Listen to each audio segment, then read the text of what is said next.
Mr. Crittenden, would you give Yes, I will. an invocation? Let's stand, please. Our Heavenly Father, I want to thank you for this day you've blessed us with, this day of life that we can come together and meet here this afternoon and do the work of our people. Thank you, Father, for traveling grace. Thank you for our visitors today, the staff and all that's back in the audience. Thank you for each council member that showed up today. And I ask your blessings on the chairman of this committee. I pray, Father, that you'll bless our nation at the federal level, our tribal leaders, and be with us as a people and continue to bless us. And we want to give you the thanks again for this day of life and for all you do for us, Father. In Jesus' name I pray. Amen. Thank you, Mr. Crittenden. Roll call.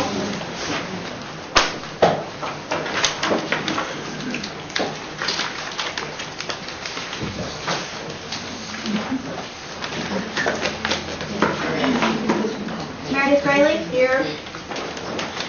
Bill England. Here. Bill John Baker. Here. Jack Baker. Here. Harley Buzzard. Here.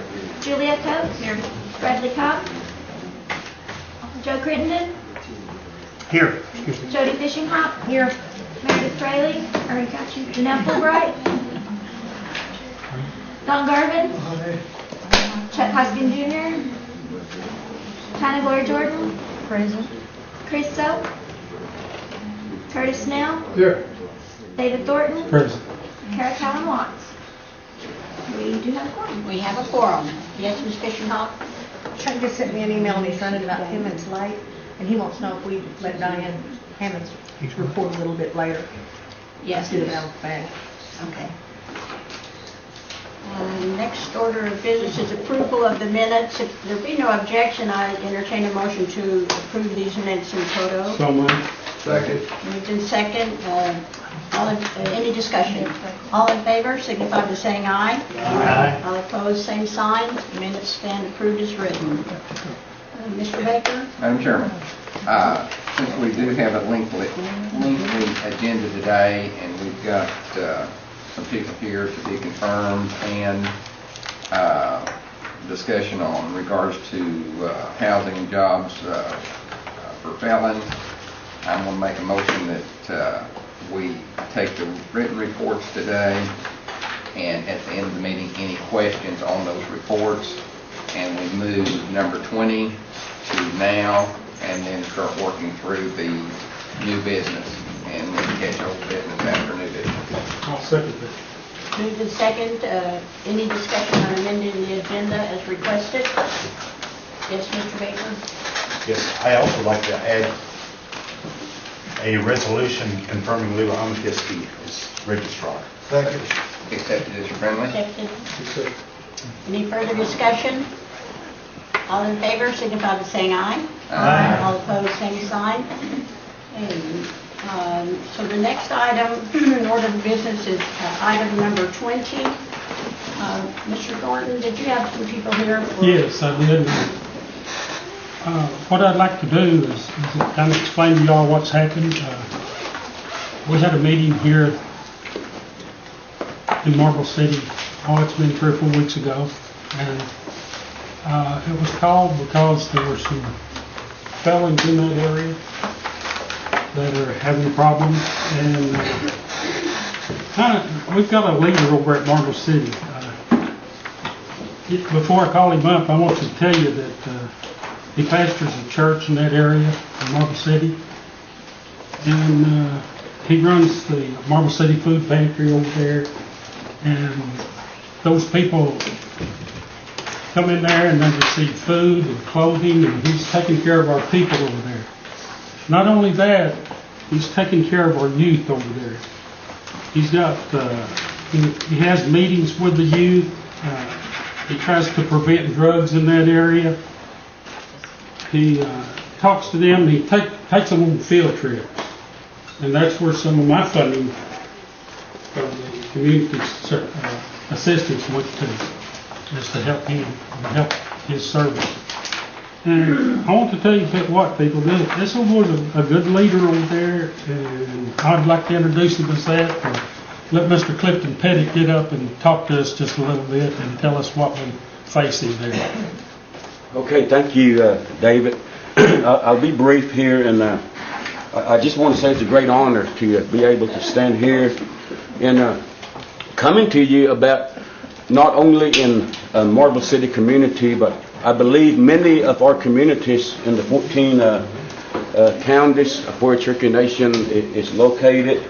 We all have that problem with drug addiction and other things, but at the same time, as a leader, I'm very well aware that we have to be limited to what kind of felony charges that we are going to be dealing with and are dealing with right now in our communities. And I know there's some felony charges, that they're just not, they're not, the people have committed these felonies, and sometimes we cannot, have these guys. But there's some that I do believe that in our communities, they are really making an effort to come forth. And I realize it's only just a small percentage that is out there that's wanting to make it. But in our community, we have one young man that I'm very well acquainted with. He had just one semester of college that was left, and because of a felony charge that he had received through drugs and stuff, he was going to go back to college, but he couldn't get no finances to get help through the Cherokee Nation. So automatically he just said, well, there's no help there, so I can't finish this one semester. Then my own son, he also just got through graduating from community sentencing today. We just come from there. And he was in the process of getting a home through the Cherokee Nation. And what happened at that time was he was on drugs and everything, but he was getting off of drugs and wanting to make it. And at the same time, he was wanting to find a home for him and his family. And when they turned him down, he immediately, he walked up to me and he said, and this kind of hurt me as a parent, he said, whenever you're wanting to make it and you go to your own nation, and when your own nation pushes you aside, it kind of hurts from within your own heart. And that's what I want to do here today. I don't have a great documentation, anything to read from, but I want to try to reach you from my heart here today how needful it is for our communities, and that there is a small percentage of our young men and women that is out there. If there's any way that we as a nation can step in and help this small percentage to where that they will be eligible for a house or eligible for some of the jobs and finances and whatever will get them through to finish up some of their degrees that they're lacking in their colleges, I believe this will be a great help unto them. So as I voice out unto you here today, I believe that, in the Doss Roll Commission, I'm a descendant of Drowning Bear. In Cherokee, we can say Yona Agaska. In the Phoenix, the Cherokee Phoenix, the last report that I read up on Drowning Bear, he was a peace chief back east while Cherokee Nation was still yet out there. And he was the one that our people would go to, and he was the one that would make up laws and stuff. And the Cherokee Phoenix addressed him the last time that he was the one that they would come to if alcohol was coming into the Cherokee Nation. The peace chief would always say, we don't want no alcohol, nothing to come inside the Cherokee Nation. So I believe one more time, we can come back and rise back up as a nation, and we can say we want to help this small percentage that's really wanting to make it. And at the same time, I believe if we really get in there and help this small percentage that's wanting to make it, I believe that's where that we're going to find a blessing, and God will begin to look down upon us. And I really believe that they are wanting to make it in this day and time. So without any further delay, I just want to say thank you for this time. And there really is that small percentage out there that's wanting to make it. And me and you have the keys to let them in or not. So today, I thank you very much for this time. Thank you for being here, Mr. Thornton. Yeah, I've checked into this job business, and I found out that the Catawbas already have program set aside for these people where they can go to work. I checked with the state of Oklahoma, they have a program a program that we can partner with and go in, and these people can be bonded, and they're bonded, and the very day that they go to work, they're bonded on that job. And I have some information here to give out to you all that I think would really help.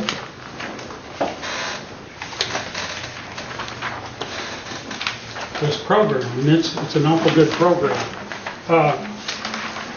It's a program that there's over 40,000 people already use it within the state, from what I understand, and it has a low risk factor in that there's only 1 per 50 that fail.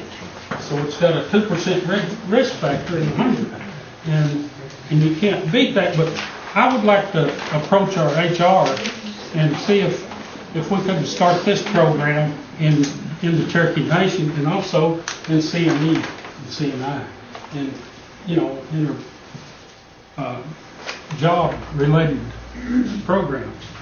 And I think it would be a wonderful benefactor to these people. It not only covers people that have committed a felony, it covers several other things. It covers individuals been dishonorably discharged from the military, people that have poor credit, youth that lack work history. It covers several things, and man, I mean, we're already partners with these people, and it looks like that would be an awful good program for us to try to get started here.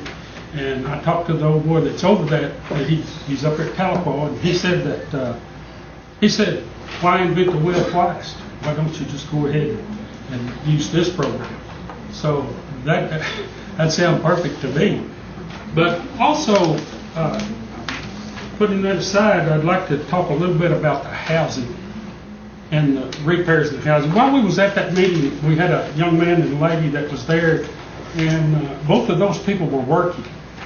They weren't asking for anything, but they had applied for the rehab, which is discretionary funding as far as I know, and it was $30,000 for a house. Well, they received that, but when they checked on him, he had a felony. So he didn't get that rehab. And sometimes I hear that they will help people, sometimes I hear they won't, but that's what I'm hearing from my community. And it looks like to me that if we could get with David or whoever's running that community service program for housing and use that discretionary. I know that discretionary funds to help these people. I know that the federal funds are somewhat set aside that we can't, that they won't use that for felonies. And as far as discretionary funds, it isn't, as far as I know. We could probably have a say-so in that, but I'm not for sure. We'd have to check with the Housing and Community Services for that. But I really want to thank Clifton and his son. Won't you introduce these people? Gene Copeland, this is Gene Uncle Copeland. Sean. Sean, okay. Gene, and thank them for coming up here and for bringing this to my attention and to Janelle's attention. She was there at the meeting, and she voiced her opinion about trying to help these people. And that's all that I want to bring forward, and I think we need to check on it and see what we can do. I'll be checking on it, okay? Mr. Baker? Yeah, and I concur with David. The Housing Authority, when it had all of our housing programs, made a policy that if you, it wasn't even convicted, if you showed up in the newspaper on drug charges or charged with anything, they cut you off the program. And, some of these folks are going to court and getting a 6-month suspended sentence and going forth and prospering. But we're giving them a life sentence. That's what we're doing, is giving them a life sentence that they cannot access our housing, cannot access the federal dollars, cannot access any of this stuff. And it's a policy. And we spend millions of dollars, granted, much of it is grant dollars, trying to rehab young people, get them off this terrible thing called meth, and we we get them off the drugs, we get them into rehab. When they come out of rehab, they've been drug-free for a year. And then they're ready to integrate back in the community, only to find out that none of our programs will assist them in reintegrating into the community. And I think that we're really doing a disservice to the ones that are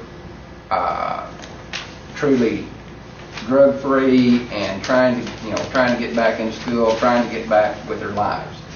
And there'll be some successes, there'll be some failures, but I really think this is something that we need to look at on the policy side, to where, and hey, maybe a halfway house is a good start, but you can't just throw the baby out with the bathwater.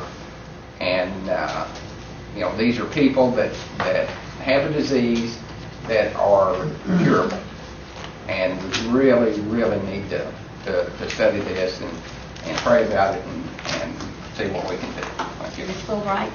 Yes, I attended this meeting with Clifton and David, and several of these convicted felons spoke on their behalf for themselves. And we all came to the conclusion that we wanted to do something to help them. And I talked to the chief about it, and he said he had the Attorney General and Secretary of State doing an analysis on it, and they started about 3 months ago to see what programs we did offer to help. And the result, the way I understood it was sort of a hodgepodge of maybe we would help them in one program and one we wouldn't, and they were going to wind up their study here in about a month and give us a report back on it. And a lot of these people can be rehabilitated, and I think that we do need to try to help them. I don't think it's just something unique to Sequoyah County. I think Jody has the same problem in Adair County, Cherokee County, and I don't feel like I'm different than anybody else. I've got several convicted felons in my family, and it's just about impossible for them to get a job. I know one of them went to Cherokee Nation truck driving school, and then he still couldn't get a job. And when the only opportunity for him is self-employment or maybe construction or something, it's really hard for him to go straight. And so I think we need to give him that opportunity. So I think I'll be looking to see what the administration comes back to see what their ideas were. So, thank you. Thank you, Ms. Fulbright. Ms. Calhoun? Thank you, Madam Speaker. We've explored this before, and so I'm kind of concerned that we didn't have some resolution on some of this, because I understood that HUD actually allows for us to have the flexibility to determine which felons, because there's a varying degree of what that means. It's not just a blanket on severity, or that it actually infers violence or anything like that. I thought that the Housing Authority was going to come back to us and ask for a modification of those rules, but I guess we haven't seen it, is what I'm hearing. That hasn't come through. But I'm kind of concerned because this is very complex in that it's not only just our housing program, but the Gaming Commission has authority over whether or not C&E can or cannot hire felons. It's not our place to determine that. And I don't know, maybe Secretary Knight's standing up to discuss this in more detail, but I do agree with Councilwoman Fulbright's comments, and that it needs to be a plan, and that Human Services, which I understood at one point when I talked to Norma Merriman about this some time ago, that there was a program we were trying to develop in order to transition people back into a healthy, viable lifestyle with some kind of career in front of them. But maybe you have an update on that. So is it okay if I yield to Secretary Knight? Mr. Buzzard may have something along that line, and that you can respond to also, if you don't mind waiting. No problem. Well, and I was just echoing some of the words that Councilor Baker said, and then Councilor Watt. And as chairman of the Community Service Committee, I'd like to move that over to my committee for further discussion. and see if we can come back, or administration can come back with some recommendations. So realize all felons are not bad people. Some of them have gone out and been leaders in the community and actually been ministers. So, and I don't think those guys are going to go back and be a felon. So I think this needs to study on the thing. So to please this committee, I'd like to move it over into my committee and have further discussions on the thing, but I'd still like to hear what Ms. Knight has to say. Second With a friendly amendment if he's making a motion. Mr. Thornton, is that all right with you to move that to community services? I'll second. I have a friendly amendment. Can we move that to our housing subcommittee?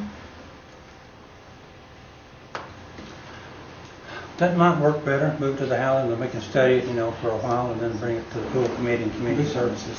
And anybody that'd be interested in coming to the housing subcommittee could actually sit in on the meeting, so it'd be able to be that way. Yeah, if you could make that amendment to your motion, Councilor Thornton, move it to the housing subcommittee, you can do that. Okay. Yeah.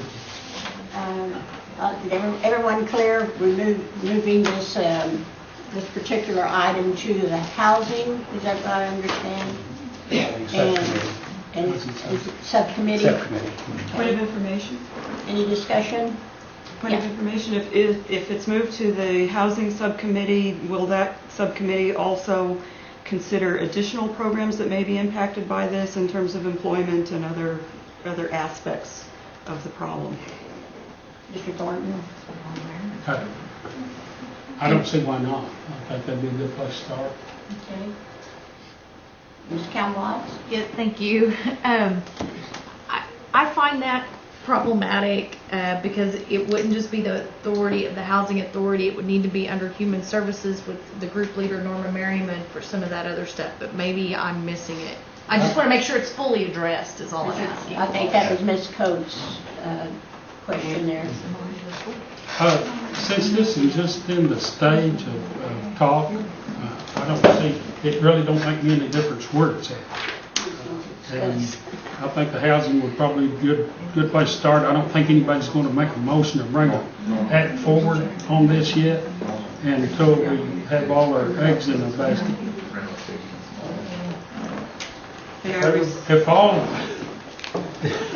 If all the committees want to share this, it'd be great with me.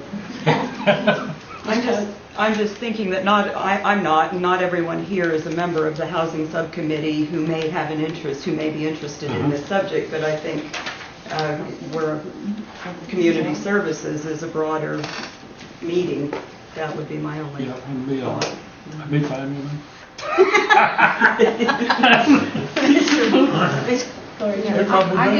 I just suggested it go there so that we could flush out a resolution or an act and then move it to the proper committee at that point. I would assume it's going to be all encompassing. I know housing has a big problem in their policies with the not even convictions. Mr. Embry? I think we can take care of it. Ms. Jordan? Well, with our standing rules of rules of procedure, or standing rules, the community service committee would have the jurisdiction. So the proper motion really would be to assign it to community services. Community services then would assign it to a subcommittee. So my suggestion would be to assign it to community services. The chair of community services at that time can put it to a subcommittee of housing or whatever else. Be fine. Okay, we're going back to community services, folks. Well, yeah, and I think if it goes to our housing subcommittee, I think we're at more liberty to really discuss the issues. And it's not saying it we'll bring it back to the full community services committee for approval. And if there's more discussion that can be done in that committee, we'll certainly allow it in that committee too. Perhaps break off there. if you Everybody need will to. have input on it, for Okay. sure. Mr. Garvin? Before we vote, can we hear from Secretary Knight? I was going to get to that as soon as. Does anybody else have any questions or comments on the council? Ms. Knight, the floor is yours. Thank you, Madam Thanks for being Speaker. patient. That's fine. As Councilor Fulbright mentioned, we have been working on this for some months. We found that in doing sort of a survey of our programs and services on eligibility, we range all the way from not considering the issue at all the way to housing, which probably had one of the more stringent rules on prior convictions and that sort of thing, or proposed convictions, as one of the counselors mentioned. And so a consistent policy was certainly in order for program eligibility, and then looking at the areas like the Gaming Commission that restrict their licensing based on convictions as well, and whether that was a matter of some discretion on our part or whether that's a matter that NIGC dictates to us. So we need to look at all of those things. So we've spent some months doing that. We've drafted at least one draft of a policy that would be overarching for program eligibility, allowing those programs like ICW and others to develop more specific policies based on their particular needs in that program, because there are considerations when dealing with youth, children, and communities where houses are sometimes side by side, to make sure that we've observed proper safety for other people and that sort of thing, at the same time that we're trying to reintegrate people into society. So it is certainly something to be looked at. Mary, can I interrupt just a second? Mr. Thornton, did you have a comment in regard to what she Yes, I just wonder if the board there at Cherokee Nation, I won't say enterprise, but it's entertainment, has even looked at this bond issue. I don't know that they have. I don't know that we have, and I can't speak to that, from our HR standpoint. But that's one thing I plan to do, is take this back to our HR folks and see if that's something that we can utilize. We found in our survey that we don't prohibit hiring felons in our policy. We do ask whether they have a felony conviction. But there are certain positions that are driven by federal law. If they have contact with children on a regular basis, then those are considered youth sensitive, and we have to go through certain procedures to adjudicate those cases to make sure that those children are safe. So there are certain areas where we will be limited by federal law, but then there are areas that are in our discretion as well. So what I would like to suggest to perhaps the Community Services Committee, now that that's been deferred there, is that we could bring forward a report of where we are within our survey and process and what we've drafted thus far. To me, I see several categories. One's employment, one would be program eligibility, and then one would maybe a separate one would be specific assistance that we have for reintegration and what programs are involved in that, and do a report for you, see where we are, and then get some guidance from you as to where you'd like to see that head. So. And we also at that meeting come up with, there's different degrees of felonies, and certain degrees of a felon probably wouldn't enter into this. Yes, that is true.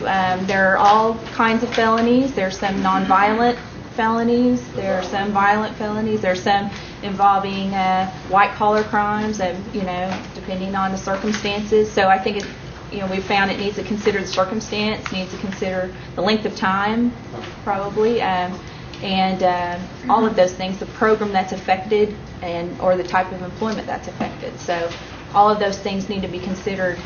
And in fact, we're suggesting an adjudication project or adjudication process for each of those, so that it looks at the program, it looks at the situation, looks at the type of felony that's involved, and then doesn't just simply exclude people based on a felony conviction. So, if you need any pushing, holler at me. All right, sir. Thank you.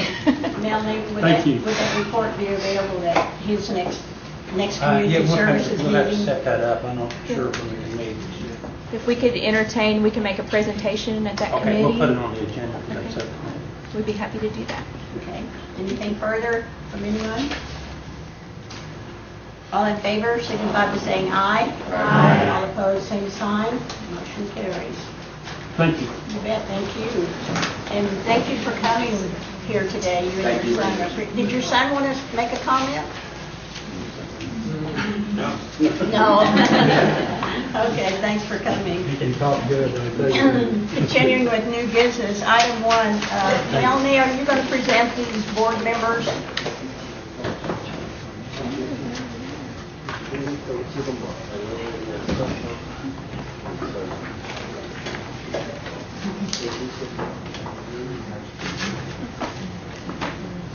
Are you going to present all of these? I would be pleased to, yes. There are some that aren't available to be here, but they are available by phone if anyone has any questions. So, Melanie, you want to go ahead with number 1, Bill Grass? The first one is Bill Grass, and this is a nomination to Cherokee Medical Services, LLC, which is a corporation that's been formed under the auspices of CNB. Mr. Grass also serves on our CNI Board of Directors, and so I believe that many of you are familiar with him. So I won't go into a lot of detail about his background, but I believe he's available by phone if you all want to have any questions of him today. Do I have a motion? I have a motion to approve Mr. Grass. I move he be approved. Do I have a second? Do we have a second? Is there a second? I second. Oh, okay. Now discussion, Ms. Fishing Hawk? Yeah, I'd like for each of them to answer 3 questions, whether they're Cherokee, whether they live in the 14-county jurisdictional area, and if there's on any other boards that they're drawing a salary from or sitting on from the nation, could they please identify them? Okay. Melanie? I'm not sure I can do all of that off the top of my head, but I know can do my Mr. best. Grass is Cherokee, and he does serve on 2 boards, CNB and CNI. And what was the other question? Live in the 14-county jurisdictional Yes, he area. does. The other, Ms. Calmont? I believe he lives in Tulsa outside the jurisdiction, at least his business is, and he would draw a salary from both CNI and CNB's board. His address is on his resume, South 80 East Avenue in Tulsa. Is that outside? I believe so, yes. Ms. Corey Jordan? I would hope that this honorable council would at some point consider the fact that we have many, many Cherokee people that would be eligible to sit on these boards, and I'm just going to have to take a position at this point that they need to choose one board that they want to sit on, because I will no longer vote for people serving on multiple boards. With a membership of 250,000 people, I believe that we can find good, honest people to sit on the boards, and we don't need them sitting on a half a dozen of them, or even 2. I think 2 is too many, 1 too many. So I would ask that at some point we look real hard and fast about multiple board positions. Thank you, Ms. Jordan. Mr. Baker? Yeah, does this medical services pay as well? I don't believe so. I don't believe that will pay a role. No. Yeah. Ms. Calmont? Thank you. It's not that I don't disagree with what the good councilwoman from Tahlequah said, or from Holbert. So,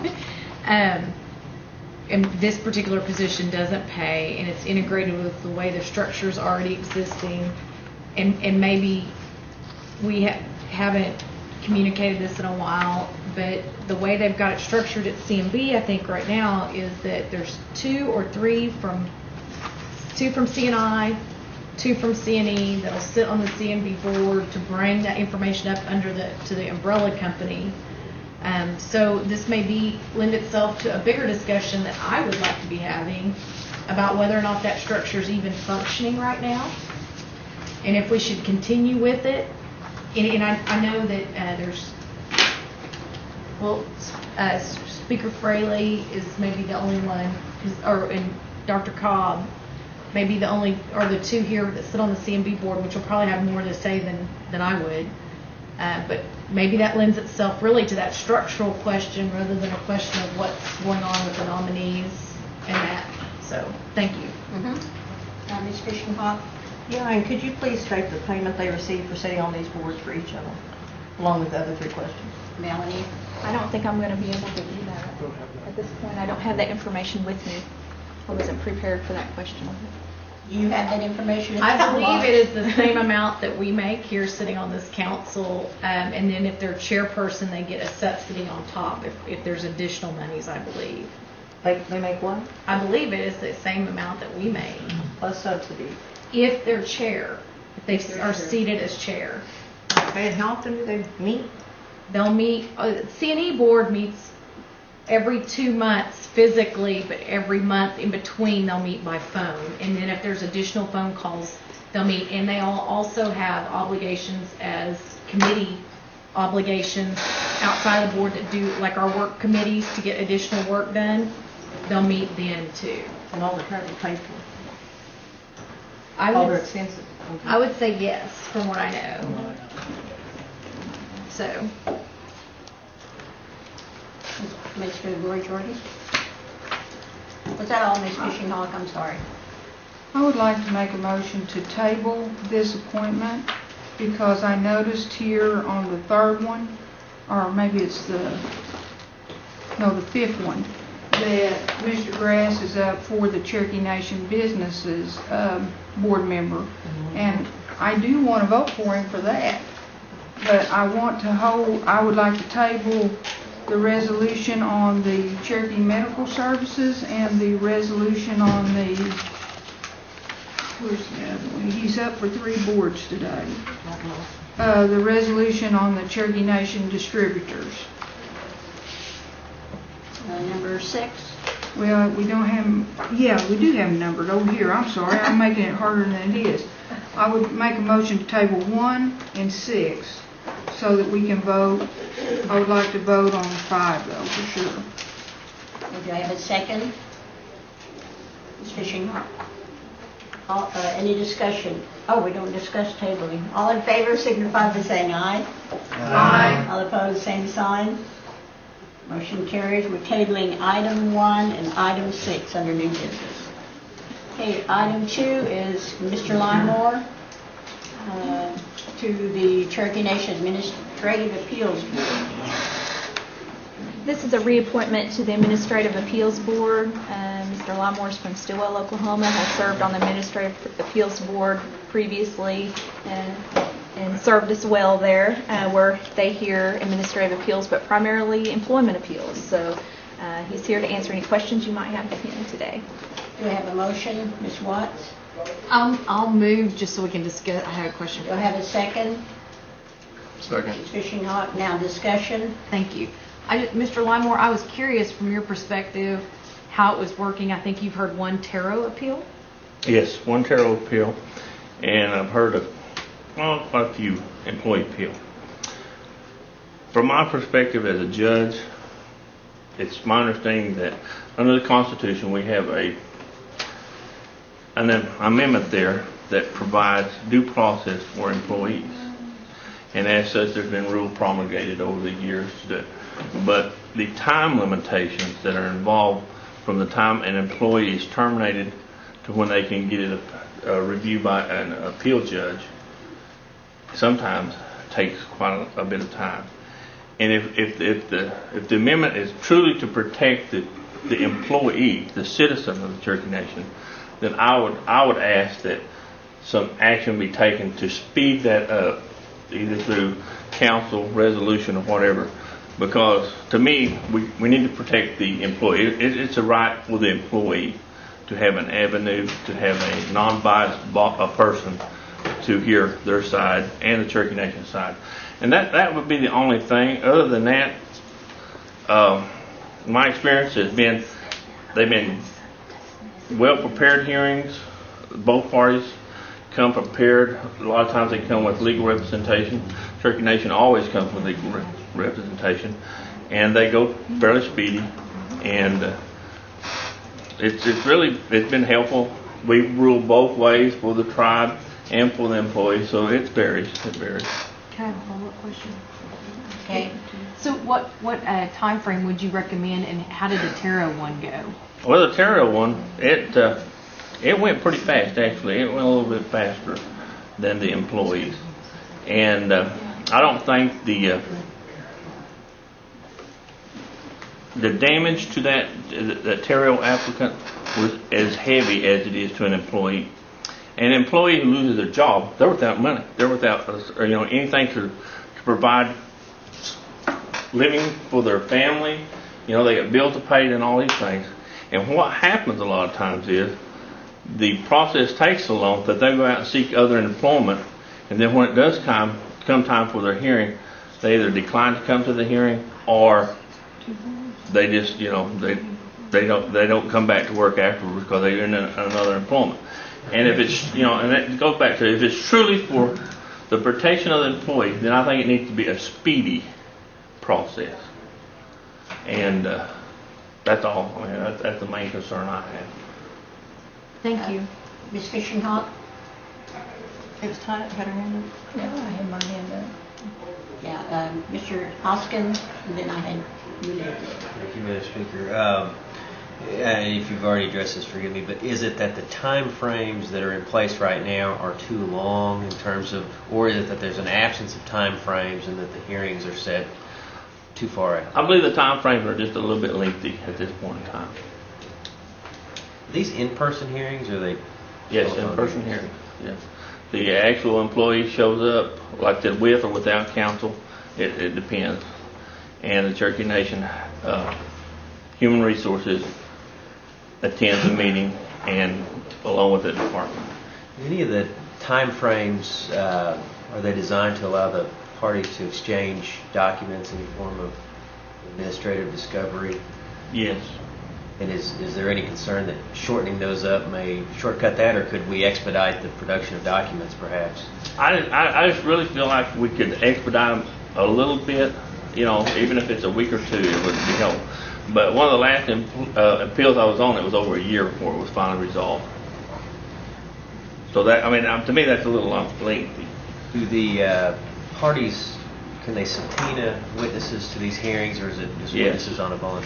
And is there a time frame built into that subpoena process that is also extending this out, that you necessarily have to have a period of time? When you get into legal issues, there's always time involved to do each step of it. But I would just really like to see maybe the whole board as a whole meet and make suggestions and review the whole process and maybe make suggestions to the council, something of that nature. Thank you very much. Thank you, Mitch. Thank you, Mr. Hoskins. Ms. Jordan? Well, Kenny, I know you're Cherokee, and I know you live in the 14 counties. I also know you serve on 2 boards. That's correct. Now, which is your most preference? The one you're up for, or the one you also sit on the housing board? Well, if we go back to President Kennedy, he said, ask not what the country can do for you, but what you can do for your country. I believe they're both important boards. I really consider myself as an administrative law judge, more of in a capacity as an employee. I'm working for the tribe to provide services to the people. On the other hand, as a board member on the housing, I'm just trying to help with policy and those decisions to try to help the people. So in a sense, I don't have any preference as to one board or the other. I'll leave that up to y'all. You guys decide where you think I should be if it comes down to choosing. When do you come up for renewal on the housing board? I'm thinking about a year.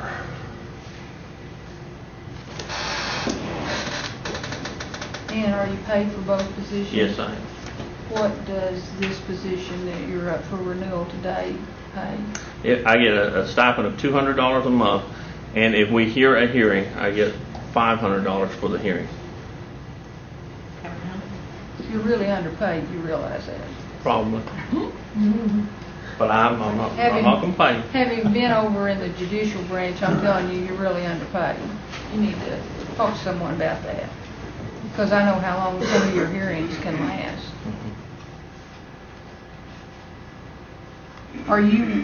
You're not willing then to say, I would give up one position for the other position? That's up to the council.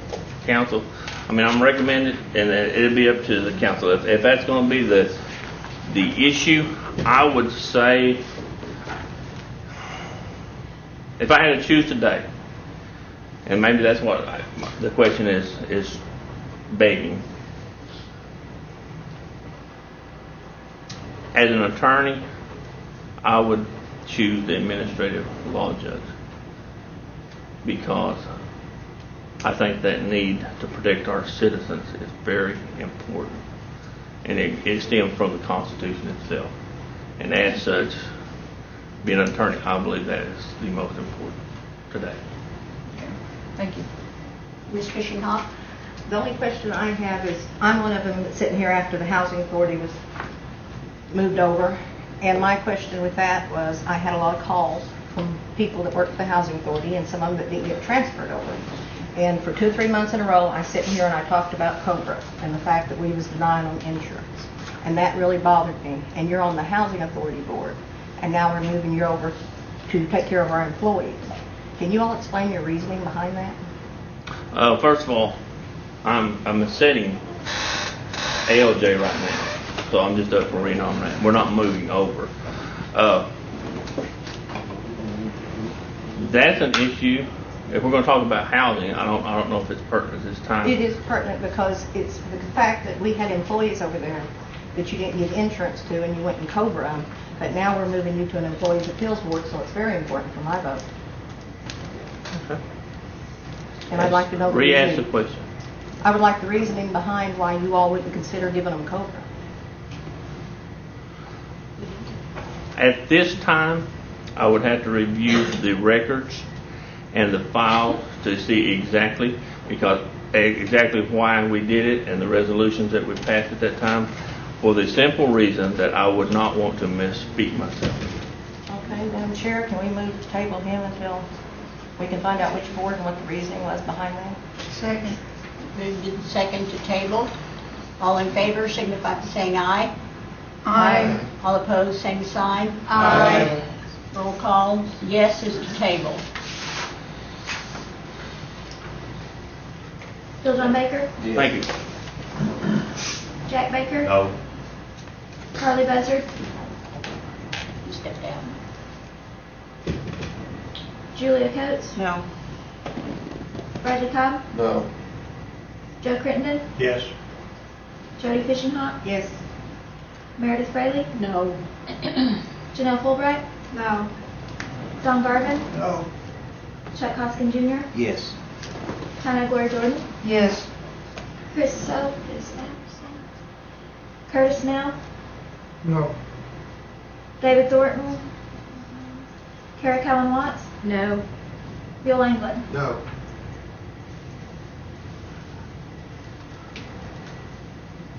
Five yes, 9 no, and 3 not here. The motion to table fails, so now we'll...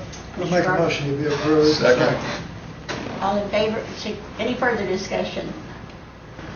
All in favor signify by saying aye. Aye. All opposed, same sign. No. Roll call. Yes, you approve of Mr. Limore's appointment. Julia Coates, Yes. Bradley Cobb, Yes. Joe Crittenden, Yes. Jody Fishing Hawk, No. Meredith Fraley, Yes. Janelle Fulbright, Yes. Don Garvin, Yes. Chuck Hoskin Jr., Yes. Tana Gloria Jordan, No. Curtis Snell, Yes. David Thornton, Kara Cowan Watts, Yes. Bill England, Yes. Bill John Baker, Yes. Jack Baker, Yes. Harley Buzzard.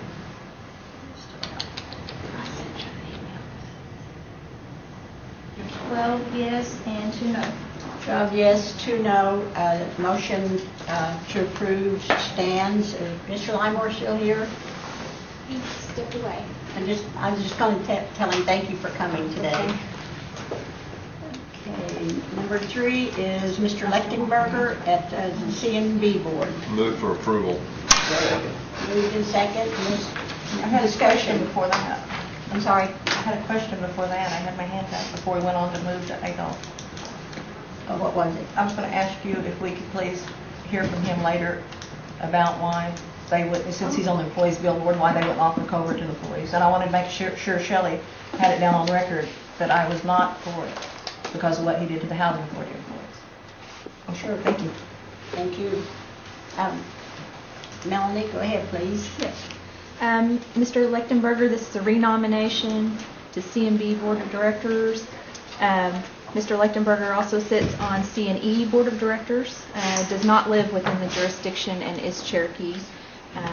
Available by phone, I believe, if you all need to contact him. So, Available by phone when you talk to him. Ms. Jordan? Did you say he was Cherokee? yes, Okay. And he does not live in the 14 counties? does not.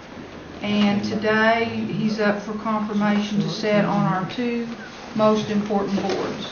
This is C&B, yes, and he's also been sitting on C&E, and that's a renomination.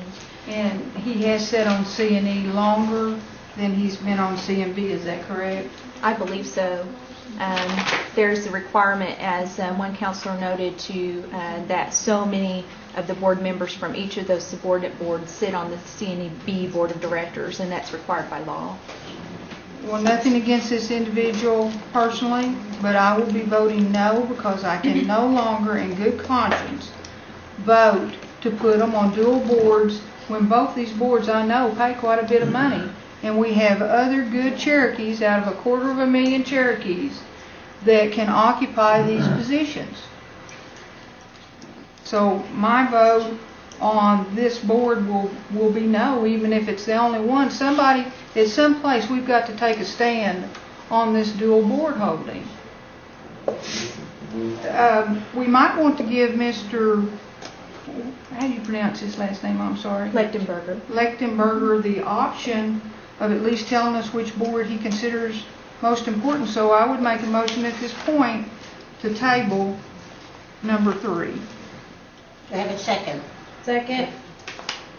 All in favor, signify by saying aye. Aye. All opposed, same sign. Absolutely not.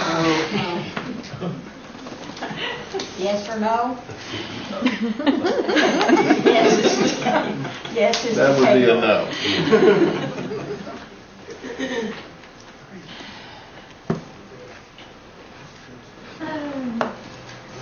Jody Fishing Hawk? No.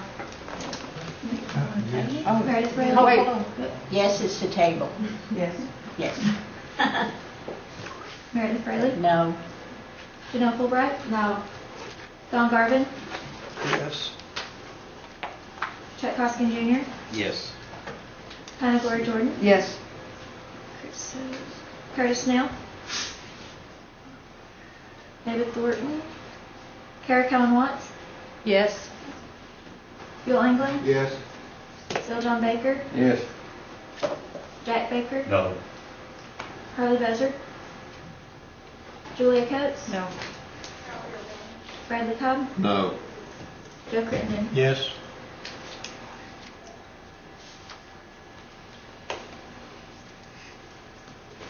We have 8 yes and 5 no. A motion to table carries. So we're tabling item number 3. Ms. Fishing, I never did hear, one of the questions was what these boards pay, and I never did hear on that one, so I was curious, these two boards. Melanie, would you have someone research what, I don't know what. I can follow up with that question. I don't know off the Okay, top of my I head. appreciate it. Ms. Calmont? I believe Mr. Evans can get that for us very quickly. I'll Is that- inquire. Thank you. Okay, let's move on to number 4, the renomination of Mr. Humphrey to the CMB board. I move for his approval. Second. Moved in second, discussion. Melanie, did you want to give us a briefing? Mr. I know Humphrey? Mr. Humphrey is out of state or something, I'm not sure. Yes, serves on C&B Board of Directors only. We are checking as to whether he's Cherokee because it's not on his resume, and I just don't recall, to be honest with you, but Mike Miller's checking on that. So, Ms. Jordan? Motion to table till we find out whether he's Cherokee or not. Second. Moved in second. All in favor of tabling Mr. Humphrey's nomination, signify by saying aye. Aye. All opposed, same sign. Aye. Roll call. Yes is to table. Chuck Hoskin Jr., Yes. Hannah Glory Jordan, Yes. Curtis Snell, David Thornton, Kara Cowan Watts, Yes. Bill England, Yes. Bill John Baker, Yes. Jack Baker, No. Harley Lee Buzz here. Julia Coates? No. Bradley Cobb? No. Joe Crittenden? Yes. Jody Fishinghott? Yes. Meredith Fraley? No. Janelle Fulbright? No. John Garvin? No.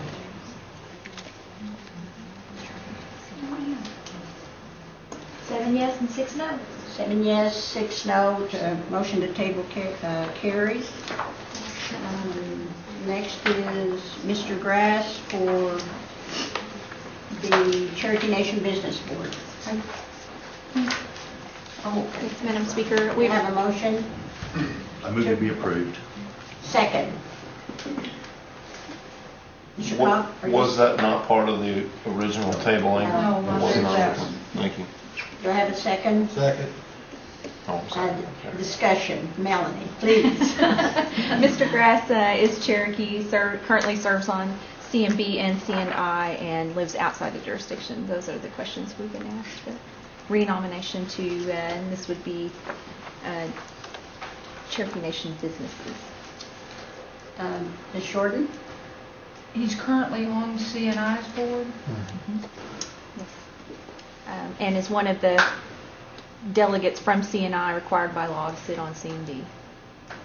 Well, nothing against Mr. Grass, but again, I'll be voting no because I know both of these boards pay quite well, and we have 250,000 Cherokees, and I think we can spread these board positions around.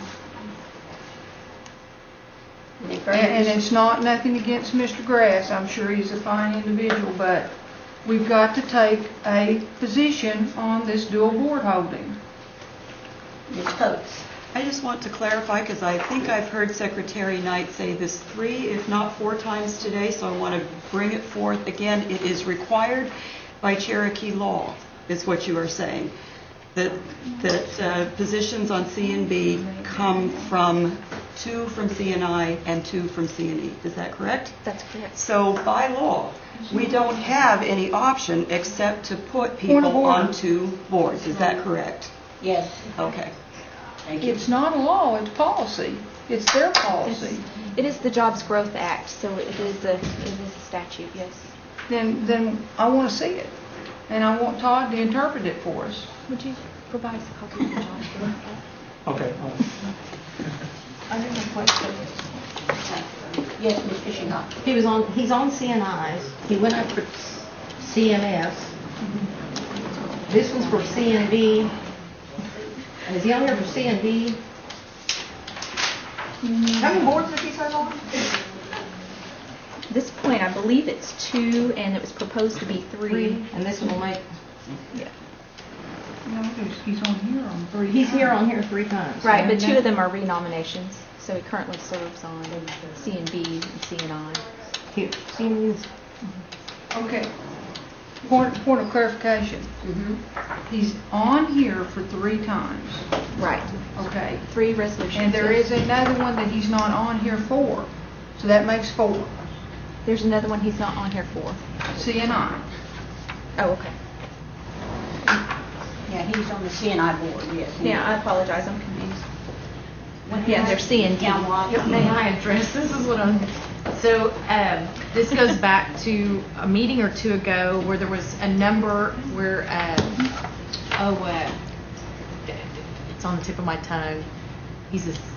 Was a CPA, maybe a CPA. Harrington? Blue. No, Blue. Oh, David Blue. Okay, so David Blue had like 20 nominations. Because of CNI's status is at 8A and how they set up multiple 8A companies, this is for paperwork purposes to set them up on these individual new 8A companies. So that's CNI, C&D, and that's what these are. So this speaks back to the ones we tabled actually speak back to his current CNI position, and this is in question of his C&B status. Thank you, Madam And Speaker. these are 8As under CNI. Melanie, is that correct? I think so. Cherokee Nation Distributors is, and Cherokee Medical Services. I know there's one named like that under CNI. Those are under CNI. Yes, and what they do is they structure these without duplicating a lot of overhead in order to compete for 8A contracts. Ms. Fishing Hall? Did you How have many any? millions did CNI make last year? Net? Because that's kind of the problem I'm having. We made so much money with CNI last year, and we have the same people on the same board. Point of clarification. Just a moment, what was your You make question? no money with them. That's my point. I didn't understand you. We made no money at CNI. Oh. It's not doing very well, and we keep putting the same people on the same boards and letting them lose Cherokee Nation money. You know? And I'm tired of losing the nation's money. Jordan? Well, that was my point of clarification. I didn't know, I guess she was being a little facetious. They didn't make any money, and I think the more people that we can have involved in and have a say over at CNI, greater ideas maybe will spawn that we can turn that thing around. And that would be one of the reasons I wouldn't vote to keep them on multiple boards. Mr. Embry? Yes, in reference to the inquiries made by council members, first as to the Job Growth Act and the CNB Board of Directors, Section 5A of that act says CNB Board of Directors. The CNB Board of Directors shall be comprised of no more than 11 members, which shall consist of 2 or more members each from the Board of Directors of CNE and CNI. So at a minimum, 4 of that 11 must come from 2 from CNE and 2 from CNI. To follow through with the process or the theory, this act would have to be amended to do that. Okay. Further, there was questions as to the salaries of the board of directors for CNE and CNB. I called the CEO of David Stewart and asked. And he thought that he knew the salaries for CNE and he thought they were comparable for CNB, but he's going to call me back. Chairman of the board of directors for CNE makes $75,000 a year. Okay, a board member for CNE makes $12,000 a year plus $1,000 a month for each committee that they serve on, which averages out, he says, to be around $36,000 a year. So if you're a member, a member of the CNE board of directors, that's how much you make. And if you're a member also of CNB, you can expect that same type of figure. Ms. Jordan? Well, that's just mind-boggling, but let me make sure I understand. You're saying if they serve on CNE and CNB, they could be making $36,000 for each board if they were board members, and $75,000 if they're chair people. Is that right? If you are chairman of CNE and CNB, you'd be making $150,000 a year. If you are a member of the board of directors, you make $36,000 for CNE, and if you're also a member of the board of directors for CNB, that's an additional $36,000. That's my understanding. That was explained to me verbally moments ago. Ms. Count-Watts and then Dr. Cobb. Thank you, Madam Chair.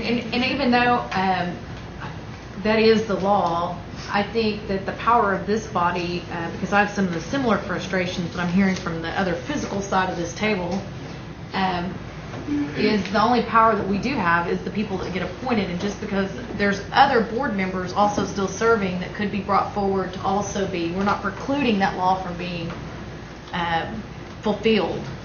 We are just asking that this be considered more in depth, at least in front of this body, and that nominees be considered more thoughtfully maybe, or at least our concerns might be addressed before these nominations are brought forward, because that is the only power we have with respect to our businesses. Thank you, Madam Speaker. Yes. Dr. Cobb. What was the date of passage of that Job Growth Act, please? Job Growth Act was passed, well, it's an 05 Act, and I didn't get the last 4 sheets of it. So I'm going to, with the numbering, it was probably early 05. Thank you. Appreciate it. Ms. Jordan? So, I want to make sure I'm understanding Councilman Watt's point. I believe what you're saying, Kara, and let me make sure I understand this. If we vote not to put them on two of the boards, what you're saying is another member of that board could accomplish what that law says. And given that fact, my vote will be no, even though this is a very nice individual, I'm going to vote no. Any further discussion on William Grass as a member of CMB board? Any more further discussion? All in favor signify by saying aye. Aye. All opposed, same sign. Aye. Yes is you approve of the nomination. That's 5, I believe. Jack Baker, Yes. Carly Buzzard, Julia Coates, Yes. Bradley Cobb, Yes. Joe Crittenden, No. Jody Fishinghot, No. Meredith Braley, Yes. Janelle Fulbright, Yes. Don Garvin, Yes. Chuck Hoskin Jr., Yes. Tanya Gloria Jordan, No. Chris Stowe, Curtis Snell, Yes. David Thornton, Kara Cowan Watts, No. Bill Anglin, Yes. Bill John Baker, No.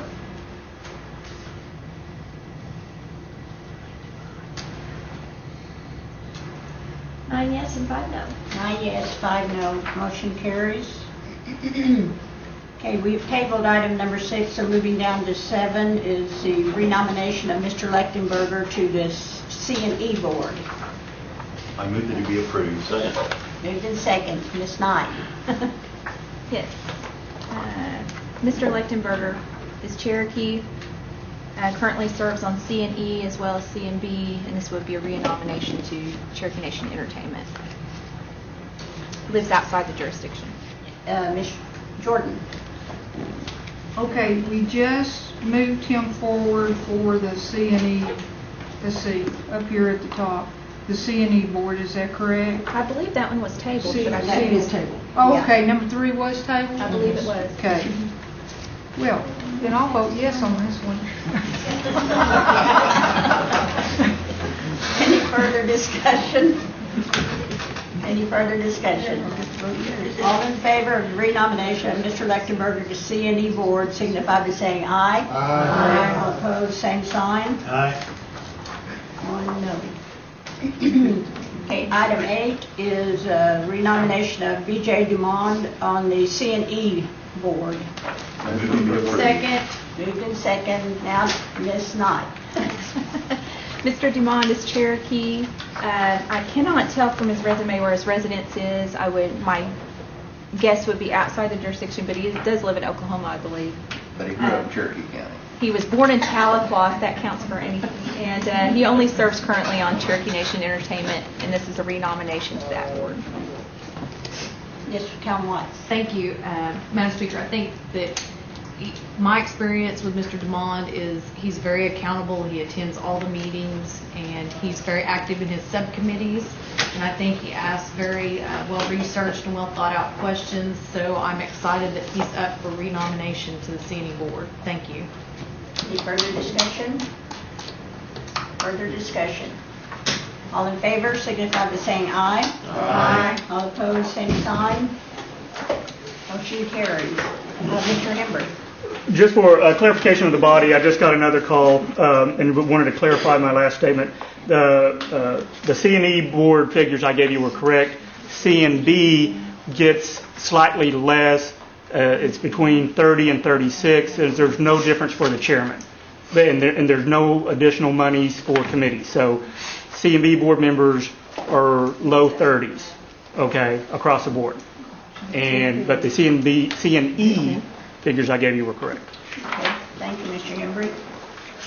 Item 9 is renomination of Dennis Dowell to the C&E board. I move it be approved. Second. Ms. Knight, please. Thank you, Madam Speaker. Mr. Dowell, this is a renomination to Cherokee Nation Entertainment. Mr. Dowell's here today. If you have any questions of him, he's Cherokee. He only serves on Cherokee Nation Entertainment, and his address, I believe, is outside the jurisdiction. So he is here for any questions. Mr. Dowell, do you want to come forward? Sorry. Is Ms. Cal Watts? He is another outstanding member of the C&E board. I've got to work with Dennis for several years now, and when it came to issues of Indian preference very early on in my career on council, he got it before others got it on the board, and he quietly fights on those issues and makes sure that I feel like our Indian people are heard and have the opportunity for fair and due process as employees, and I appreciate that, Mr. Powell. Thank you. Dal, you have a few Honorable comments? Chairperson Farley, thank you, and chair people, I appreciate your time and opportunity to be here. I've served on the board since the year 2000. I'm on the Ethics Committee, and as well as we serve on the well, it's on the board in ethics and audit. Audit's a big part of it. Anyone have any questions or comments for Mr. Dowell? Okay, thank you for being here today. Good, thank you. Any further comments? All in favor signify by saying aye. Aye. All opposed, same sign. Motion carries. Item 10 is confirming the nomination of Robin Flint Ballinger to the C&E Board. Move for approval. Second. Moved in second. And I believe Ms. Ballinger is here. Yes. Ms. Ballinger is Cherokee, has not served, I don't believe, on any other board or commission at the nation. We're pleased to have the chief nominate her to Cherokee Nation Education Corporation. She lives in Tulsa, I believe, but I don't know if it's outside the jurisdiction. I live outside the jurisdiction, although I do own ranch land property within the jurisdiction, including our original Cherokee land allotment. Thank you. So if you have any other questions of Ballinger, Ms. do you want to Ballinger. come forward? Sorry, excuse me.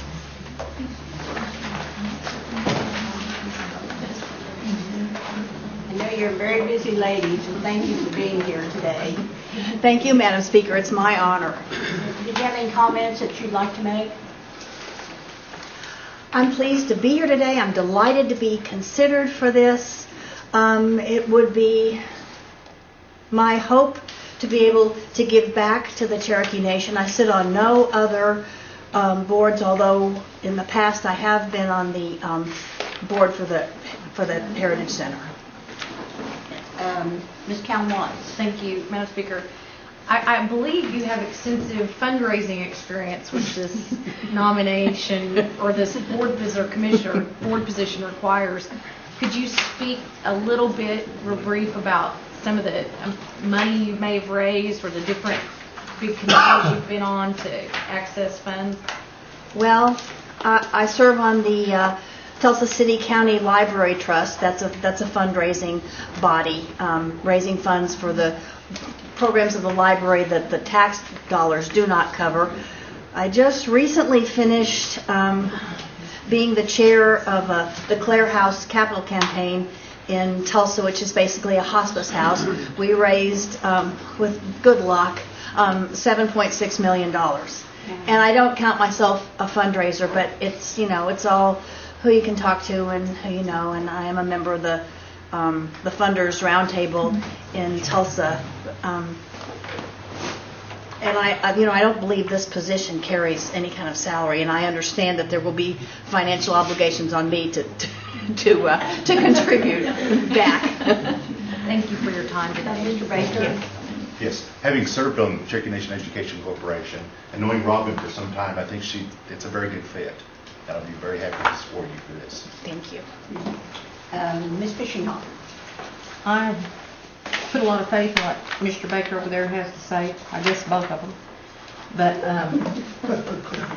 I'm going to vote no, and it's nothing against you. Why I'm voting no is because I've looked at your hiring for Cherokees, and it doesn't sit well with me. And when I think of putting you in an education spot where my son may not get hired from you and then asking you to help going through school and Gillen education, I just can't do it, and it's nothing against you.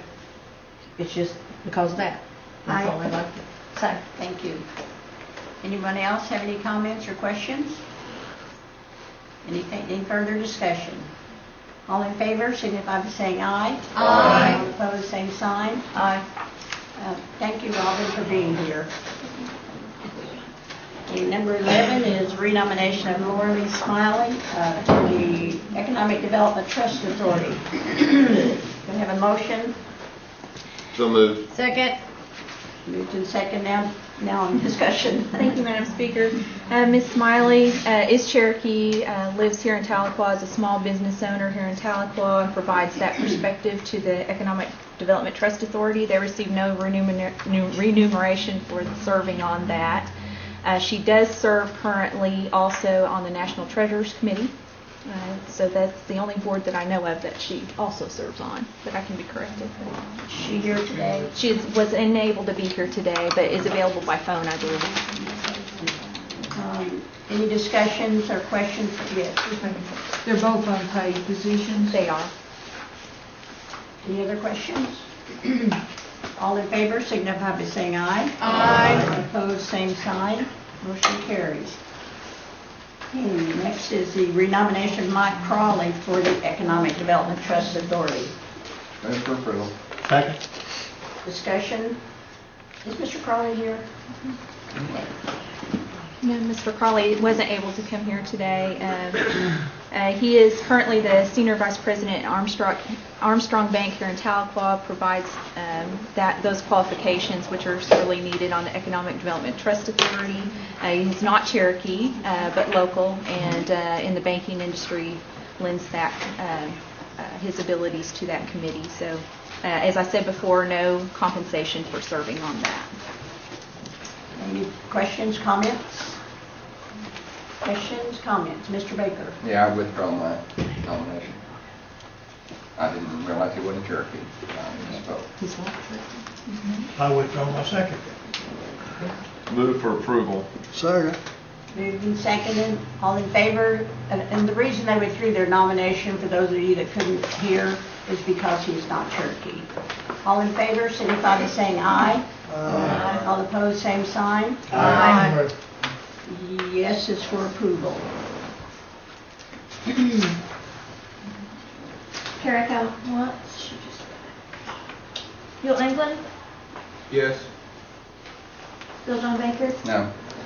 Jack Baker? Yes. Harley Buzzard? Julia Coates? Yes. Bradley Cobb? Yes. Joe Crittenden? No. Jody Fishinghawk? No. Meredith Bailey? Yes. Janelle Fulbright? Yes. Don Garvin? Yes. Chuck Hoskin Jr.? No. Tyna Gloria Jordan? No. So, Curtis Snell? No. David Thornton?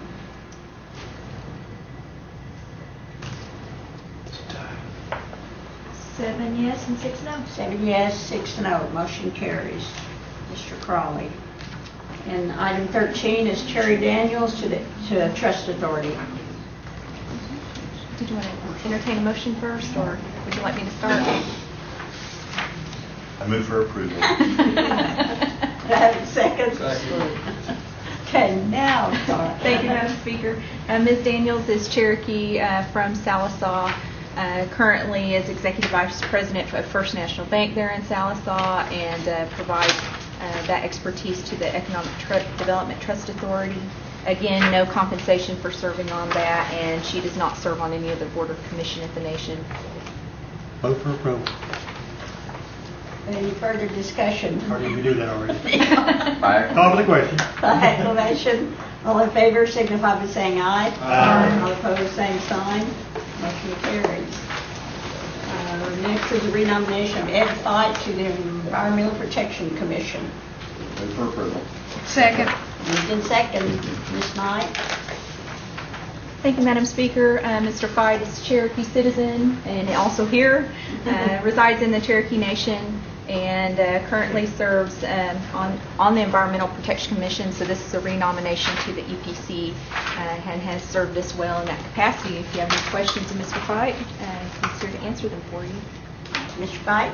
Ms. Jordan? Just a comment. He's perfectly suited for this board, and are you finding my backhoe? Personally, I'm not, but the Scenic River Rangers are on it, Right.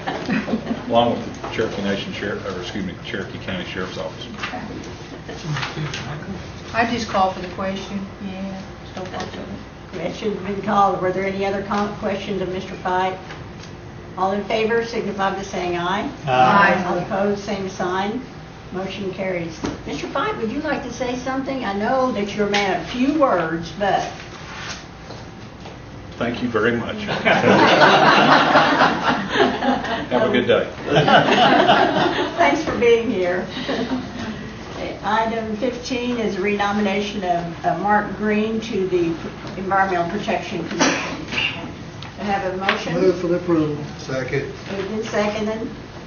Ms. Knight, please. Thank you, Madam Speaker. This is a renomination to the EPC. Mr. Green currently serves there. He's an attorney from Muskogee. And I don't know, Mr. Garvin may be able to tell us whether his address is in or out of the jurisdiction. I'm not really sure. What's the address? 5640 Rolling Oaks Drive. I believe that's out. It's out of the jurisdiction, and I believe he's Cherokee. Yes. Okay, any questions, comments about Mr. Green? Mark Green. Mark Green. He's Cherokee. Cherokee attorney, yes. All in favor signify by saying aye. Aye. All opposed, same sign. Motion carries. I just wanted to make a comment, if I may, Madam Speaker, about both of these nominees. The EPC is not a commission that it's easy to recruit for, and the duties, they really have to be very vested in that type of work, and we've got some very good commissioners on that commission. Thank you. Thank you. Item 16 is a nomination of Marjorie Lowe to the Cherokee Nation Registration Committee. Move for approval. Second. Moved in second. Melanie. Melanie, did you want to? I would just start by making a few comments. Ms. Lowe is Cherokee. I believe all of the registration committee members are required to be Cherokee. It's a committee under our Constitution. And Ms. Lowe does not serve on other boards and commissions as far as I know with the nation. The registration committee doesn't get any compensation for serving. And Mr. Baker may have further comments about Ms. Lowe, but we find her to be highly qualified for this position. Her husband is very ill. That's why she isn't here today. And Mr. Baker? I was just going to say, having served on the registration committee and knowing Marge for many years, she is a very good fit because she's an excellent Cherokee researcher. I'll be happy to support her. Any questions or comments? Did she live? Any questions? Did she live inside the jurisdiction? No. All in favor, signify by saying aye. Aye. All opposed, same sign. Motion carries. Number 17 is the nomination of Mary Dale Chase to the registration Move committee. for approval. Second. Discussion? Thank you, Madam Speaker. Ms. Chase is here today. She is Cherokee, also a specialist in genealogy, and is being nominated to the registration committee. Does not serve on other boards and commissions of the nation, and lives here in the Cherokee Nation, I believe. Tulsa? Are you just outside? I'm outside. She's just outside the jurisdiction. Ms. Chase, would you like to come forward? And then Mr. Baker? Thank you so much for having me, and I appreciate the nomination to be a member of the Election Commission. Registration. And, excuse me, Registration Commission. Thank you, Jack. And I will do everything within my capacity to assist the registration department in any way that I can. Thank you. Thank you. Mr. Baker? Yes, I was going to say, I'm also known Mary Bell for many years, and she's a very good researcher also. And she's a very good fit for this Any position. questions or comments for Ms. Chase? Thank you so much for being here today. All in favor, signify by saying aye. Aye. All opposed, same sign. Motion carries. Item 18 is a confirmation, a renomination of Dwayne Marshall of the Cherokee Nation Sequoia High School Board of Directors. Move for approval. Second. Moved in second. Discussion. Thank you, Madam Speaker. Mr. Marshall would have liked to have been here today. He had an emergency that took him away today, but he is Cherokee. This is a renomination to Sequoia High School Board. He doesn't presently serve on any other boards and commissions, and the Sequoia High School Board is not compensated. I don't believe. Any questions or comments? Mr. Baker? Not to be contrary, but he is not Cherokee. Oh, it's not Cherokee. I withdraw my second. But He's Indian. he has done a really good job, and if you look at the makeup, it's Sequoia, and his wife and kids are all Cherokee. And, but I just want to. Is he Creek? Creek Nation, yes. Ms. Jordan? With all due respect, because I know he does an excellent job up there, but I'll have to withdraw my second. Okay. Do I have a second? She has withdrawn her. Second. Now, further discussion, Mr. Hoskins? Did I hear Madam Secretary say that he's Creek? Yes. This is. Ms. Fishing Hall? That's why I was wondering the same thing as Chad. Okay, any other questions, comments? All in favor signify by saying aye. Aye. All opposed, same sign. No. One no. Okay, number 19 is the renomination of Scott Gregory to the Tax Commission. And Mr. Gregory is here today. Do I have a motion? Move for its approval. Second. And second. Now discussion. Melanie? Thank you, Madam Speaker. Mr. Gregory, this is a renomination to the Tax Commission where he's been serving the Cherokee Nation. He's a CPA from Kansas City, Missouri. Do you have any comments, Mr. Gregory, before they ask you some questions? I've been honored to serve for 6 years. Well, you said I'm Cherokee. That's fine. I live outside the jurisdiction. I'm not on any other boards. And I would be pleased to serve on 3. Ms. Jordan? I didn't hear. Did you say you were Cherokee? Yes, sir. Any other questions? Questions or comments? All in favor signify by saying aye. Aye. All opposed, same sign. Aye. And aye. Thank you, Mr. Gregory, for being here today. Okay, item, yes, Ms. I have Fisher. a question for Melanie, right? Is it correct? Sure. Melanie, can you tell me who picks, does the chief pick these people himself? Do you all pick them? Is there 2 or 3 of you all get together? How do you all check to see if they're Cherokee before you bring them to us? Because I'm looking at a bunch that was outside the jurisdiction and some that wasn't Cherokee. Nominations come forward. Of course, the chief nominates, so it's ultimately his nomination. But in terms of how he determines who to nominate, he takes recommendations from all kinds of sources.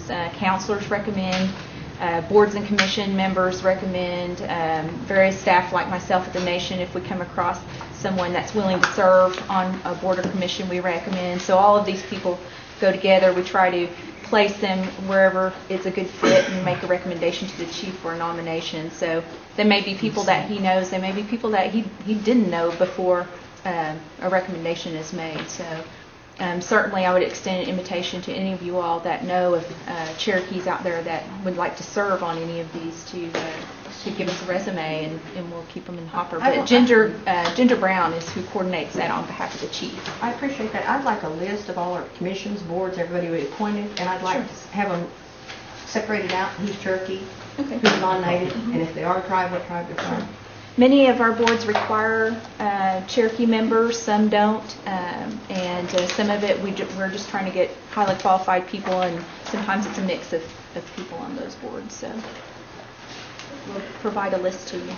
Thank you. Next is the renomination of Leela Umertit. Yeah. Move for approval. Second. Moved and second. Discussion. Leela is here today. Leela is clearly Cherokee. She's our registrar, and I think it was somewhat of an oversight that we let her nomination lapse, and I'm glad that you all would entertain that today. Call for question. Second. Question's been called, unless Mr. Marcheski wants to say something. How many years have you been here now? 31. How many chiefs have you gone through? Thanks for being here. The question's been called. All in favor signify by saying aye. Aye. All opposed, same sign. Motion carries. Appreciate it. Now, I'm sorry, Ms. Jordan. Would the chair consider adding to our Rules Committee agenda next month a resolution to require that all future nominees for any boards or commissions be Cherokee? I think we have to amend the job scroll, correct? Well, no, what it would be is, the motion at this time would be improper. If you want a legislative act, get with me, we'll draft it, we'll just have it in time for the 10 days prior to the agenda, and then we go forward. Well, I'll just make everybody aware that I will be bringing that forward and asking you for your consideration, because it's time to take care of some of these problems. Another resolution that I'll be asking you to consider in the future is no dual board holding. So I just put you on notice, folks. It's time we start thinking about those two issues. Mr. Cobb? May I comment on that? Sure. I would request that Councilor Jordan review some of the new policies that are being considered at CNB and C&E before she brings forth that, and take those into consideration when you bring that resolution forward, please. Thank you. Okay, item 22 is the nomination under the Cherokee Nation Waste Management Board. And all of our business board, we have advisory tribal council members who serve as advisory members, and they have no voting capacity. And we do need a couple of members for the Cherokee Nation Waste Management Board. And I would entertain a motion or nominations at this point. Yes, Ms. Jordan. I would make a motion that we place Jody Fishenhawk and Joe Crittenden, who are the council members from Cherokee, or from Adair County, from Adair County, and they're the most affected by that. Second. Okay, that group moved and seconded, unless you want to split it up, that we approve Ms. Fishenhawk and Mr. Crittenden as advisory members of Cherokee Waste Management Board. Discussion. Oh, did I have a second? Oh, okay. Will this reach our corporate veil? I mean, we should probably be I asked the same question. yeah. And so as long as it's advisory, non-voting. I mean, I just want to make sure I They're understand. advisory members. They Okay. have no voting rights under our boards. Okay, perfect. Thank you for answering that. All in favor, or any other discussion? Mr. Crittenden? Thank you. Is it limited to 2, or can somebody else be on there also? If I they think care we to? have 3, there'll be 3 members of the board. Isn't that correct? But as far as advisory board members, could there not be more than 2? No, I mean, there's 3 regular members, right, of this board.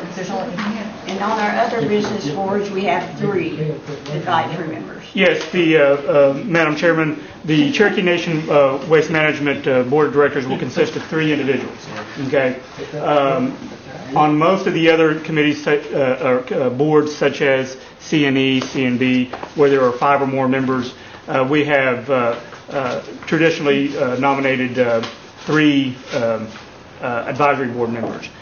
Normally, in the normal course of business, there are fewer advisory board members than there are board members. However, there's no set rule on that. With the 3 member board of directors, I think it would be in place to have 2 advisory board members. Then that would be just my suggestion. Mr. Crittenden, does that answer your question? Somewhat. You're trying to lessen the workload, aren't you? I just wanted everybody to have a shot at the bite at the apple, as Bill John likes to say, if they care to. That was my thoughts. I'm done. Okay. Any other questions, comments? All in favor signify by saying aye. Aye. All opposed, same sign. Motion carries. For Mr. Crittenden and Ms. Fishenhawk, you'll do a good job, I'm sure. Well, thank you, ma'am. Okay, now moving back to old business is the act amending the election law. Mr. Hembry. Thank you, Madam Chairman. Now, before us is red line version number 3. We do have the election commission here and their attorney, Mr. Cole. Might as well get on that here, folks.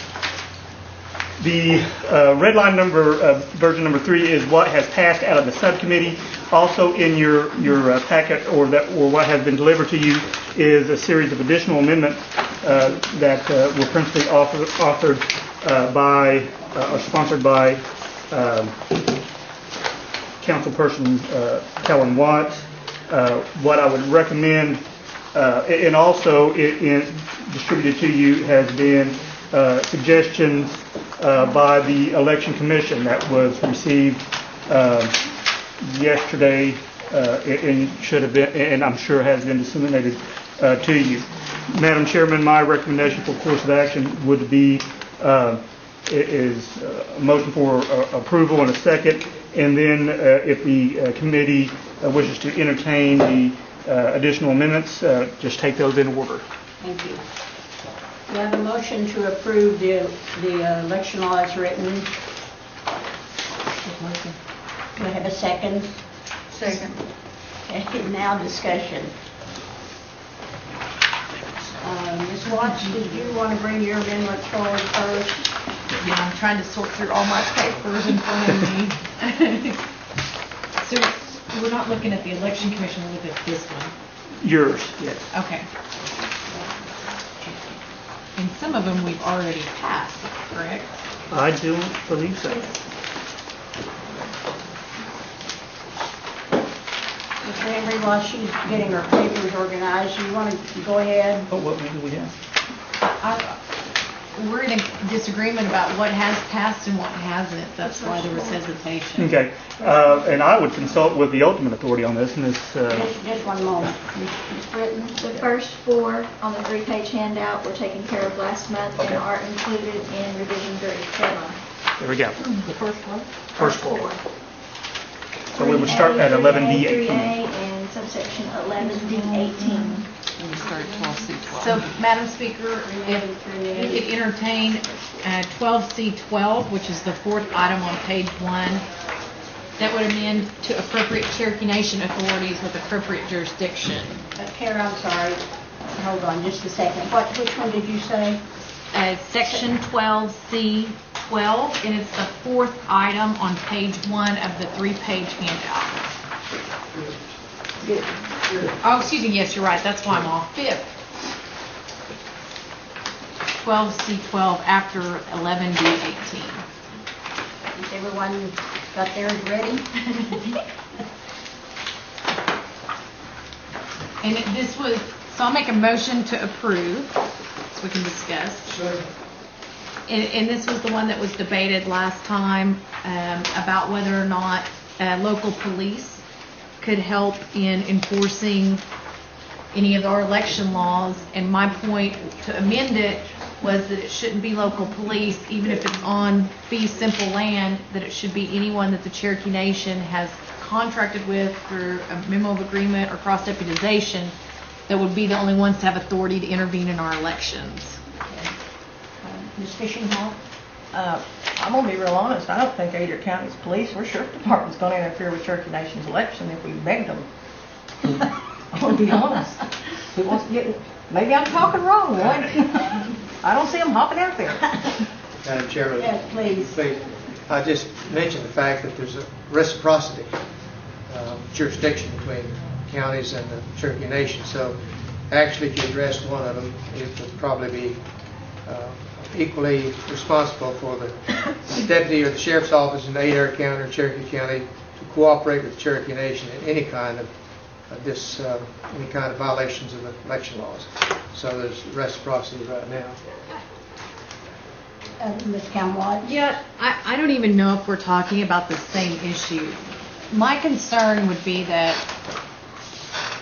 I always look at what a worst case scenario is to some degree. And I think it could become, we had issues where non-Indians tried to actually interfere in our election. So if those non-Indians were able to come in and say and convince either the Claremore police, because we were in Claremore, my particular incident that I ran into, or the Rogers County Sheriff, if they were able to convince them for political reasons or otherwise that they should interfere in our elections, then our own law does not address that because we weren't specific that only our legal authorities or our enforcement authorities have authority to be there. And that's what I'm speaking to. Not that I'm thinking that they would, but it's that we need to direct our tribal citizens and anyone involved with our elections that only our Cherokee Nation law enforcement authorities and anyone they contract with are appropriate, period. That's what I'm speaking to. Thank you. Thank you, Madam Speaker. And I authored the original section, and actually that's not inconsistent with what I intended, because this particular paragraph is talking about essentially the policing of electioneering at polling sites. So if you can imagine a situation where traffic is being held up by electioneering, and the question is, if there's a report to the people that are the officials, the people that are running the show inside the precinct, if they hear about that, then this obligates them. Keep in mind, this is a section of what their obligations are. They're obligated to report that. And so the issue might be, are they reporting it to the local police, or are they reporting it to the marshals or the election commission? And it seems to me, and I think I'm agreeing with Councilor Cowan-Watts, that they ought to be reporting this to Cherokee officials, and I think that was my intent. So it seems to me this just clarifies it. At the same time, I hope that our marshal service and our election office is sufficiently staffed so that if there is, for example, blocking of voters to a polling place, they can respond in a timely manner. That's a resource issue, not so much to be addressed in the underlying policy. So I agree with the amendment and would hope we approve it. Any other questions? I'm sorry, Dr. Cobb. I just wanted to clarify a statement that you made. There's not a cross-deputation or a memorandum of agreement with all law enforcement. An example of that is in Bartlesville. In Washington County, there are only two cross-deputized services. One is the remote police department, and one is the Washington County Sheriff's Department. So my question goes back to something that Councilor Watts said. The only trust land within the city of Bartlesville and Washington County, I believe, is where the clinic sits. So the Bartlesville Police Department has absolutely no jurisdiction within the walls of that clinic. If somebody went berserk in that clinic, right now the Washington County Sheriff's Department is the only local law enforcement that has jurisdiction in that clinic. That's not the case at Keeler Heights, where the polling place is. So my question is going to be, what if there is an issue? The Bartlesville Police Department has just as much right to go into Keeler Heights to that polling station as anybody else does, because it's not trust land. So we may be on the same page, Counselor, but your comment was who has the right and all this. My understanding is, right now, it doesn't matter if they have jurisdiction or not. The Bartlesville Police Department can go in our polling place in Bartlesville. So I just want to make sure that that's laid out on the table if what we're talking about is somebody who has jurisdiction. So, thank you. Mr. Hodgkins? Well, I mean, I think it's a good point, but let's just bear in mind again that this particular section is dealing with what the obligation is of the board members, which are there on the scene. And so the question is, do they have some obligation to call the Bartlesville Police Department if they hear this? And I think what Councilor Cowan-Watts is saying is that they ought to be directed to call the Cherokee Marshal Service or the Election Commission. Now, the Marshal Service may see fit to notify local authorities to step in. I don't know. But this is, I think, fairly limited to what the board member's obligation is. It's still a good point, but I think this is very limited. So, thank you, Minister. Mr. Cole, did you have a comment in regard to their statement? Well, actually, it does make a difference to the election commission. It's going to be a problem for those who are working in the precinct to define whom should we contact, what authority should we report this problem to, and if you just say to the appropriate jurisdiction, that might solve this gentleman's problem over in Washington County. We know it's solved in Adair County because there is a reciprocity between the Sheriff's Office in Adair County and the Cherokee Nation.